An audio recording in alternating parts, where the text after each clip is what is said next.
नमस्कार, नेशनल खबर का खास हेल्थ प्रोग्राम देख रहे हैं आप और आपके साथ मैं हूं भारती बघेल। आजकल देखा जा रहा है कि कम उम्र में ही लोग गंजेपन का शिकार हो रहे हैं। आखिर इसका क्या कारण है?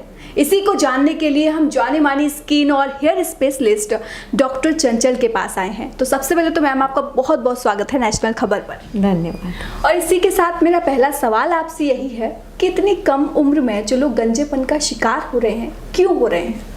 देखिए, गंजापन जो हम कम उम्र में देख रहे हैं, बेसिकली उसको कहा जाता है मेल पैटर्न हेयर लॉस और फीमेल पैटर्न हेयर लॉस। और अगर हमारी भाषा में डर्मेटोलॉजी में देखते हैं तो इसको बोलते हैं एंड्रोजेनिक एलोपेशिया।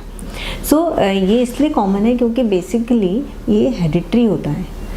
अगर आप हेरिडिटरी कॉमन है तो वो आपके जो हेयर्स हैं वो बहुत जल्दी पतले होकर झड़ने लगते हैं। क्या कारण है मैम इसका? देखिए, जैसे मैंने बोला, सबसे मेन कारण है हेरिडिटरी, मीन्स आपकी जीन्स। तो जेनेटिक होता है। अगर आपके मदर फादर अगर उनमें जो है हेयर पतले हैं तो आपके हेयर पतले जल्दी होंगे as compare to your parents. Okay, ये देखा गया है कि 21 ईयर्स तक अगर हेरिडिटरी जो जीन कंपोनेंट है आपके 21 ईयर एज तक अगर जेनेटिक पॉजिटिव है तो आपके 25% हेयर फॉल होने के चांसेस रहते हैं 21 ईयर तक। अगर 35 ईयर में 60% और 50 ईयर्स में ऑलमोस्ट 80% टेंडेंसी हो सकती है। ये एक स्टडी देखी गई है। ये इसमें क्या होता है कि हमारा जो DHT हार्मोन होता है, हमारे हेयर जेनेटिकली सेंसिटिव होते हैं और वो गिरते ज़्यादा हैं और पतले होने लगते हैं और क्या होता है, जल्दी गंजापन आ जाता है। जैसे कि मैम हम गंजेपन की बात कर रहे हैं, तो जैसे कम उम्र में जैसे गंजापन होगा तो वो तो तय है कि इंसान ट्रीटमेंट लेगा ही लेगा। तो क्या कम उम्र में ट्रीटमेंट लेना सही होगा? जी बिल्कुल, बहुत ज़रूरी है। क्योंकि जो आपके जैसे मैंने बोला बाल पतले हो रहे हैं, अगर वो परमानेंट पतले हो गए तो हमारे हेयर रूट्स कम्प्लीटली ख़त्म हो जाते हैं। तो उसका इलाज करना मुश्किल होता है। जब हमारे बाल पतले हो रहे हैं, हम तब अगर जल्दी इलाज करते हैं तो वो जो है बिल्कुल वापस आ सकते हैं। जल्दी इलाज करना ही इसका बहुत ज़रूरी है।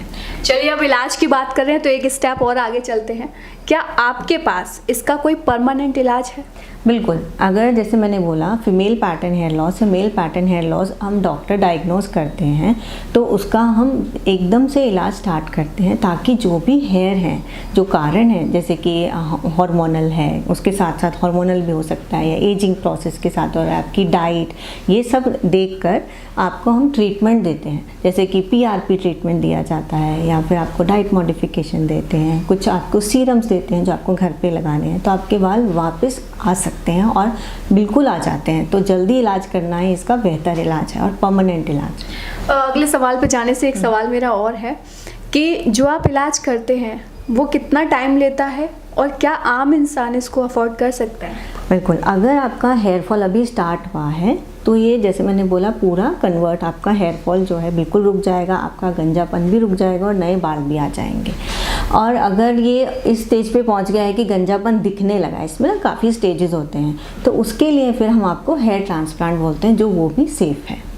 टाइम कितना लगता है? टाइम देखिए, अगर आप हेयर फॉल का ट्रीटमेंट ले रहे हैं तो almost 1 year at the max, 3 महीने, 6 महीने, 1 साल में बिल्कुल आपके हेयर वापस आ जाते हैं।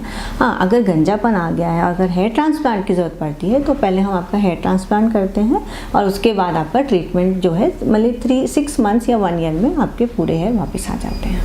आखिरी सवाल मैम मेरा डाइट को लेकर है, क्योंकि कई बार बोला जाता है कि अगर आप अच्छा खाओगे तो स्वस्थ रहोगे, तो क्या इसमें भी डाइट का कोई रोल है? बहुत बड़ा रोल है, क्योंकि जो जेनेटिक तो है ही, साथ में जो हमारी डाइट है ना, स्मोकिंग, अल्कोहल, हमारा लाइफस्टाइल, जंक फूड, ये बहुत ज़्यादा अफेक्ट कर रहा है हमारे हेयर्स में। वो हम पहले देखते हैं, अगर आप स्मोकिंग है, अल्कोहल है, हम जितना कम कर सकते हैं उसको बिल्कुल ख़त्म कर सकते हैं तो बहुत अच्छा है। उससे हमारे हेयर जो है वापस जल्दी, हमारा ट्रीटमेंट भी जो बेहतर हो पाता है। प्लस हम जो ट्रीटमेंट दे रहे हैं आपको PRP वगैरह, उसके लिए हम बोलते हैं आपको ज़्यादा हाई प्रोटीन डाइट वगैरह लेनी है, अच्छी आयरन डाइट अगर आप लेते हैं तो उससे भी जो है हमारे ट्रीटमेंट में बहुत ज़्यादा फ़ायदा होता है। बिल्कुल, बहुत बहुत शुक्रिया मैम इतनी महत्वपूर्ण जानकारी देने के लिए। Thank you. तो उम्मीद है कि आपको आपके सभी सवालों के जवाब मिल गए होंगे, लेकिन फिर भी ऐसा कोई सवाल है जो आपको मैम से पूछना है तो आप हमें कमेंट करके पूछ सकते हैं। हम पूरी कोशिश करेंगे कि उसका जवाब आपको जल्द से जल्द दिया जाए। इसके अलावा अगर आप किसी और टॉपिक पर मैम के साथ इंटरव्यू चाहते हैं तो वो भी आप हमें कमेंट करके ज़रूर बताएं। फिलहाल के लिए इतना ही, मुझे दीजिए इजाज़त। धन्यवाद।